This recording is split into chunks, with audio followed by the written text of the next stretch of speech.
Sebo. I'm Nawa. I'm from Zambia. And I'm Nada from Sudan. We are students under Makerere University. So we just came to have a chat and see what you are doing here. And so far we have seen you have a very beautiful tea plantation. Maybe you can just carry us through with what you are doing. Okay, thank you. You're welcome. I'm also Fred Robert by name from Kahara district. I'm a Ugandan. You're welcome. Yeah, I'm working as a field supervisor, Kakonde Tea Estate. Ground where we are reached now as our fields now, the way you see, there are steps taken. There is what we call field maintenance. For plucking, there is field maintenance. Field maintenance, there is what we call hand weeding and chemical weeding. Chemical weeding, that you are seeing the grass is drying. That is chemical spraying. Then there is what we call hand weeding under field maintenance. Hand weeding, there are people who are doing some jobs down there, women. They are doing hand weeding. Hand weeding, they are putting what? Weeds. Like these ones, which are not dead by the chemicals. They're just uprooting like this. Those are hand weeding. So from there we go for plucking. In plucking we have two systems of plucking. There is hand plucking, whereby we pluck using hands like this by hands. This is what we call machine plucking. Here we don't have machine plucking in our estate. The third that is shearing. These ones you have been seeing here. They pluck by shearing. So those are the systems of plucking we are using. For hand plucking grounds we are using, it is 7 to 10 days for younger fields like this in hand plucking. Okay. I don't know whether you have got by plucking grounds what it means. Yes. Plucking grounds. That means the day, like today is 13th. We have plucked this bush today. Yeah. It is 13th. Okay. When if it was a hand plucking, then you have to count 7 days from today. Then you come back and pluck. But because of our maintenance here in Uganda, we go at times to 13, 14, 12 days around. Because of the what? You see, we have a problem with labor force, the weather changes, a lot of changes which make us not to reach. But some other countries like Kenya they are using Rwanda, they are using strictly 7 days. The plucking ground for hand plucking for a younger field. Okay. Now all the fields over 2-year fields, between 2 years and 3 years in hand plucking, it is 14 up to 18 days a plucking ground. So does Come back for the very bush. Does that one affect the harvest? Yes, it affects because the production becomes low. There is an advantage and a disadvantage in between. Now, for a shearing, for a machine, that one we don't know because I've never seen a machine plucker. But now this shearing for our rounds, okay, it is 10 to 15 days. 10 to 15 days to come back on the same bush, the plucking ground for a shears when it is well maintained. And when you have good labor force also matters because the leaf may be there, then the labor force is poor. They can push you up to 24, 25, 21 days a plucking ground. So why are you so much in tea? What motivates you to be? But that one I think it depends because there are some areas, some regions whereby there are differs on other crops. Others depends on the soil, the weathers. Like from our place, our best crop is tea. That we don't have coffee. Okay, it is there, but just in bits. But with tea, it is our best crop. We have very many factories of coffee, but here I'm just seeing about 3, 4 here in the central region. You as a supervisor, have you observed any challenges maybe for the production of this crop? Challenges like maybe in terms of production. You have talked about the issues of labor, but what do you think are the main limitations of producing tea? The most challenging what I see in the tea, the most thing is the labor force. That is the major issue. Labor force is a very major issue. Are they expensive? Because or these they- people, they are very expensive. Because these workers we are using, to get them, they are not easy. Because at times we are transporting them from their very far places. You have to accommodate them, feeding them, and on top of that, they have different what? Mentality. They are people who are illiterate. You Uh-huh. see, handling them also, it is not easy. So that one is a very big problem because they are not seen, they are not from within. You have to go sister districts to hunt for workers. There you have to put transport. At the same time, you bring them, work for 1 week, they goes away, and the crop is growing. So the major challenge is the labor force is the major challenge. Because you may have money, but the labor force becomes a problem. So you talked about applying chemical and Spraying and hand weeding. weeding. So where do you get this knowledge? Who supplies this knowledge to you about the chemical, the measurement of the chemical you are using in your field? We buy from shops. You just buy like that. You don't They like. go and buy.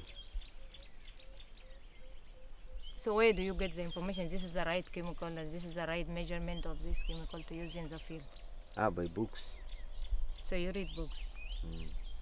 Who supply? Where do you get these books?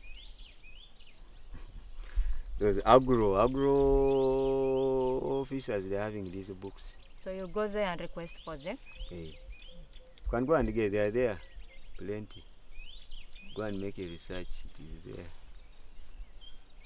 Do they advise you to how to use this chemical, Yes, or just everything books is there. There is no gambling. It is formulated through those books. So who The mixtures, everything, it is there. who applies cannot this just, chemical in the field? What? Who applies? The appliers, these very workers. They That's why I'm can saying do it. labor force. They are the ones who are at the same time doing the spraying. As you are seeing those ones, there are women there also. They are doing hand weeding. Okay. Same workers. Which one is more expensive than the other one? This Or one how do is they this one is very okay. the one the you hand use plucked. hand plucked. Okay. Than this one, because this one is already hard. We call them stocks. So when they go for manufacture, there is a difference in the outcome in tea making. There is a difference there. This one you get the good tea from this one, you get less. But this one you get what? Okay. This one you may get, to say, and you may get 500 grams of this one. You will get also this one 500 grams of the same grade. But this one is heavier than this one. This one becomes, it is there heaped, but light. It is not heavy. But this one becomes heavy, Okay. which is tender and the soft ones. And Okay. yeah, nice to meet you. Thank you so much, sir. Thanks. Thank you for the You're nice welcome. discussion.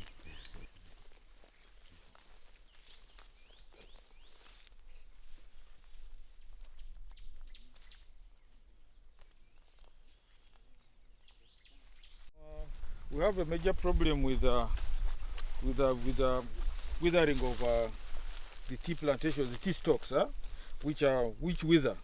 Is a disease called Makerere, which dries up the tea leaves, the stalk itself. It does right down from the soil. As you can see, this one is already withered, and we gradually comes up and gives up the whole stalk going off.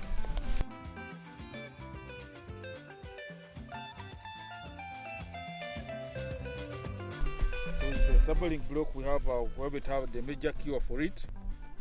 So what we do rudimentary method of did you dig a trench all around the affected stalks, so that stop the virus from spreading to other stalks.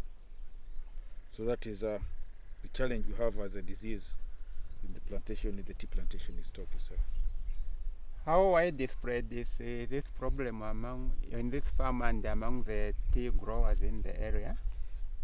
Predominantly we have it here, but it goes on in patches. It is in patches, as you can see, it doesn't cover everywhere. It goes on patches. So what we do, we call it quarantining. We quarantine off, we call it off the area which is affected, because this virus goes through the soil. So those are the preventive measure, but we have no direct cure direct drug, direct herbicide to dry up to kill this virus itself. Is this method help really to protect the other crop? Yes, it does, because this virus spreads through the soil. So when you dig a trench and quarantine off the affected area, so it gradually goes off to spread off to the other affected stocks of tea. How did you come up with this method?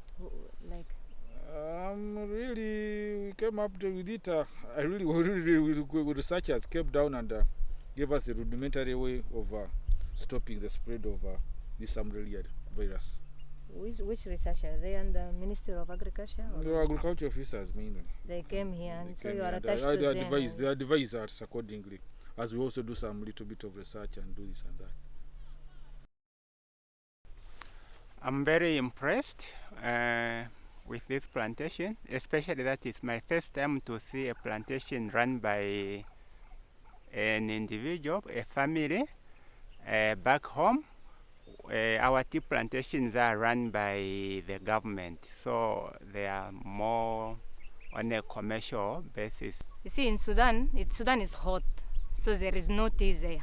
So I want to know, how do they contact the Ministry of Agriculture, who's really have a clear picture about the production of tea in this farm? They contact them individually or by request of the government? I would like to know this one also.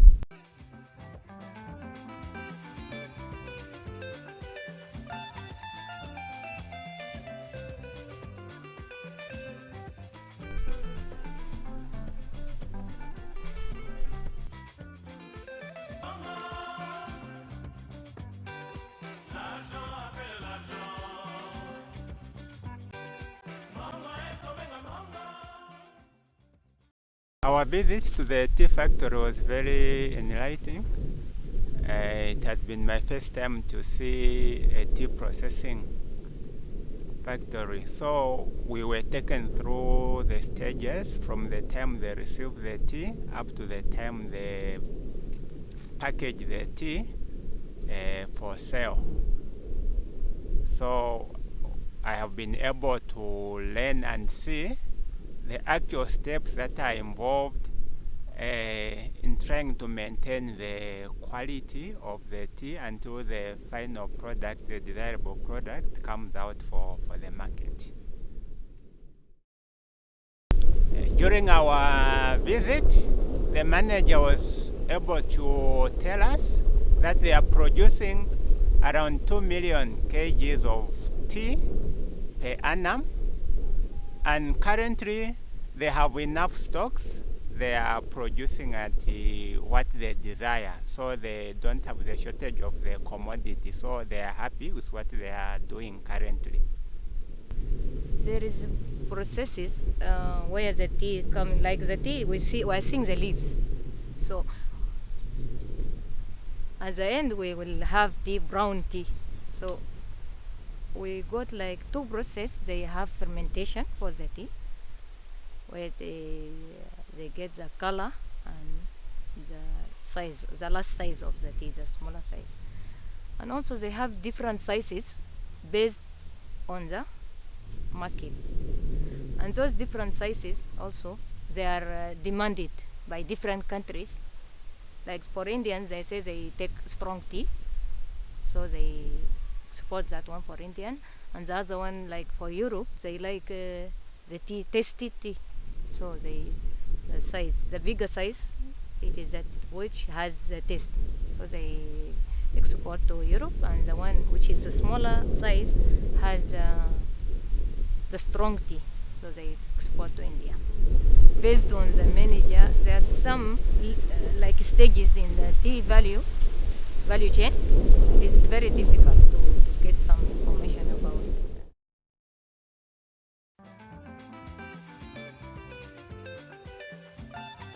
Yes, we visited the Kakonde tea estates in the morning. So we want to get a feedback from you as an agriculture expert in this area over the service delivery as regards to the tea crop. You are welcome. Thank you very much, okay, for that question. Okay, my name is Impungu Ronald, an agriculture officer in this district. You have talked about tea. Actually, tea, you have said you have visited Kakonde Tea Estate. Just as you are saying, it belongs to a company. And for me, I'm a public servant.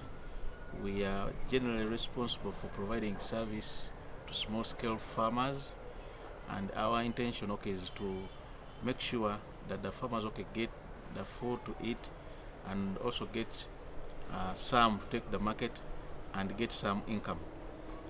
With the tea, it is mainly a company business, but what we do as government, because okay, you know, these days, okay, we are doing everything under the Operation Wealth Creation, and you know, Operation Wealth Creation is providing planting materials. With the tea estates, we have provided some seedlings to the tea estates.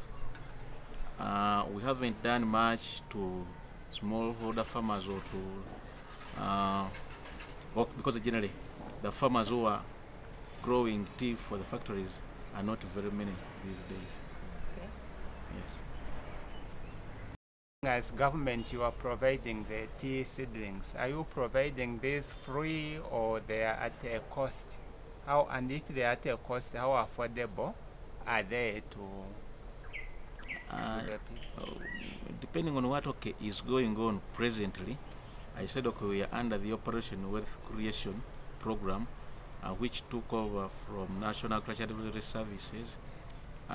These inputs are always free for these small-scale farmers and also to those estates. So when okay we get seedlings, when we get fertilizers, they are always given out free. How do you view your interaction with the private sector, those who are involved with tea, and you as an agricultural expert? Actually, the interaction is generally minimal because you see our line of work. For them, they are dealing with only one crop, and it is their private business. For us, we are doing public service delivery, and it's mainly like these small-scale farmers who are not actually growing tea.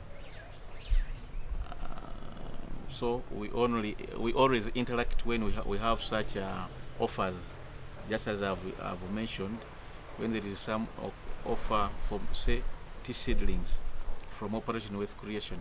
That's when we meet okay management by those estates. What I can say about National Agriculture Advisory Services, because okay, that was NADS, is an abbreviation. Just as we were hearing the name, it was coined, designed to give advisory services to the farmers. That program had been well written out. It was highly technical. Actually, the farmers were benefiting according to the design, because okay, it came out okay purposely to give advisory services to train farmers. But okay, when it was on the way for some 2-3 years, the politicians became interested in it. Instead of emphasizing advisory services, they looked at input distribution. By design, the inputs were supposed okay to be availed, but mainly for demonstrational purposes. Okay, in their documents you would find technical TDS, technical okay. Okay, they would set up plots mainly for demonstration purposes, and on those plots they would provide all the inputs required from seed, for example, fertilizer, chemicals to control pests and diseases, something like that. But okay, now the farmers, okay, others who were not hosting those demonstration sites, they were asking why they were also not being given those inputs. So with the time, the program became almost an input supplying program. and I think that's okay. So the emphasis on advisory services was neglected. That's why when it was replaced or reinforced by operation wealth creation, you can see now that the emphasis is mainly on input distribution. The bad thing, extension service, advisory service provision, it has been as if it had been washed out. Okay, but the good thing, because I've been even reading papers, there is something like a U-turn.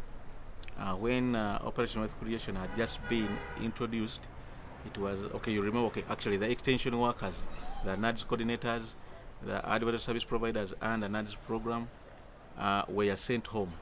It was as if extension services had been written off. So the inputs were just being given out, but after some time it has been realized that the farmers are given the inputs, but they don't know how to use the inputs.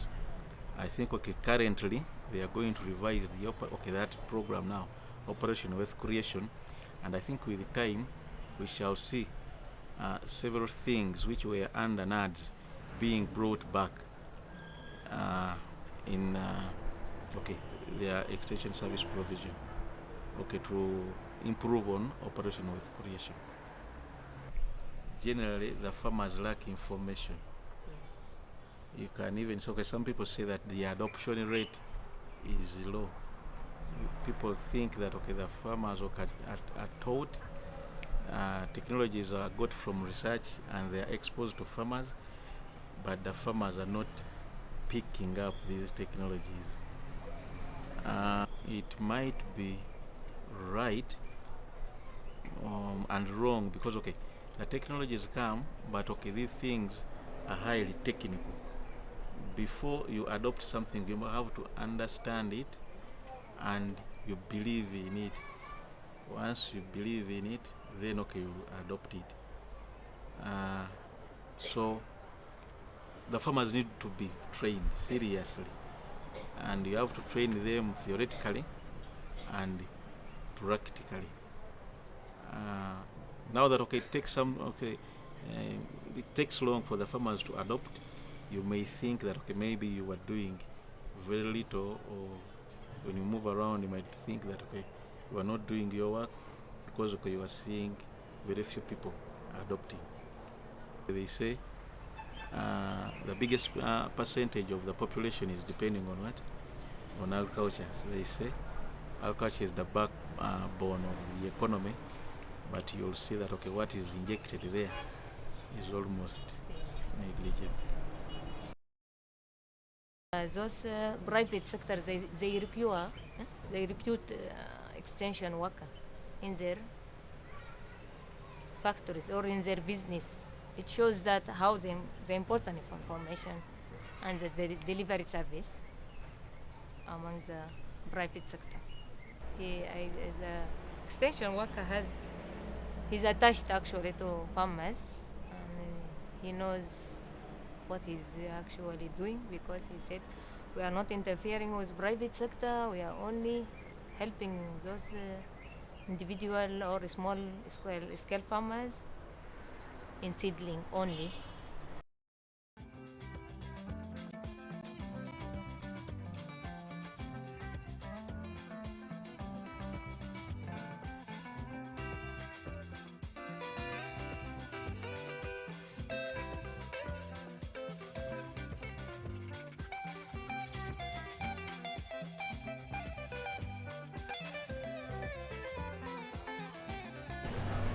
Good afternoon, madam.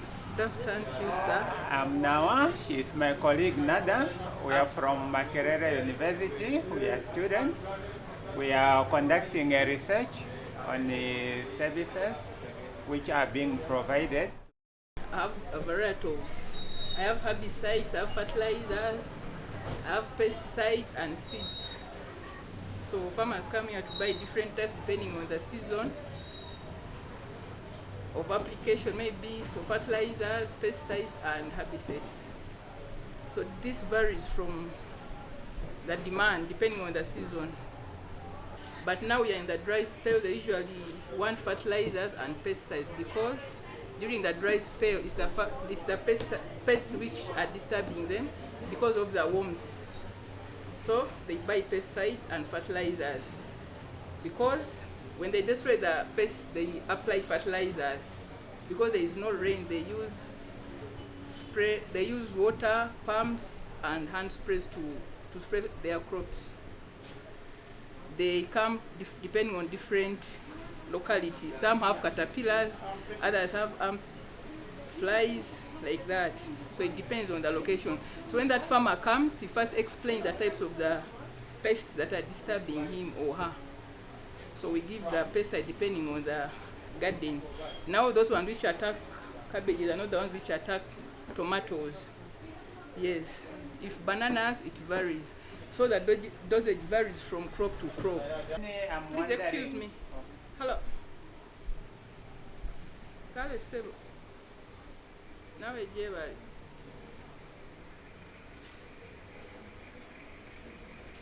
Esebo. Weed fighter. Kale sebo. Esebo. Kale sebo neyanziza. Most people who consult me on the phone, some send just border cycle. They just direct them here, then they reach out to confirm with me that they've come to Flana Farm Supply. So I give them whatever they want. And that's how most of them do. Because most of them stay in their gardens. Because they have to be on the ground, but they want the pesticide or fertilizer or herbicide. So they just send when they're continuing with their work. So you cannot do two things at a go. He stays in the garden, he just sends someone for whatever he wants. You ask for further explanation? Some of them have this type of phones. This one, they take photos on their gardens, then they show me here. Others carry the pests in boveras like this one, polythene bags. They put maybe if it's on a leaf, they put it inside and then they bring it here.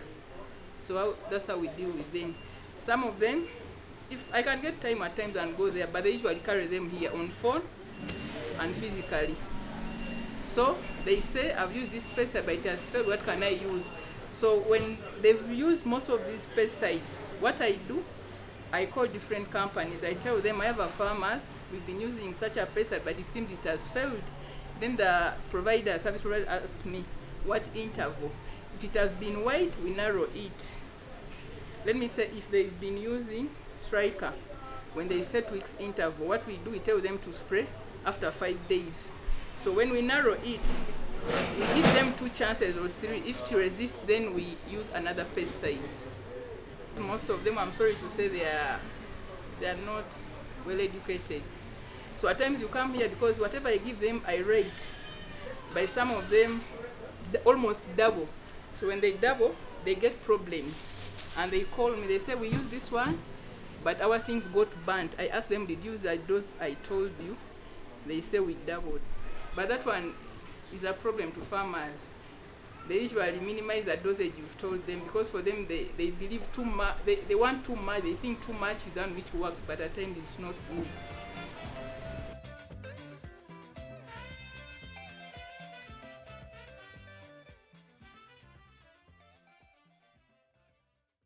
I have seen that tea offers a very good opportunity for our small-scale farmers, because once you plant as a perennial crop, it can sustain the livelihood of a farmer over a very long period of time. So once it is encouraged in areas where it can grow well, I think it is a very good commodity for our small-scale farmers.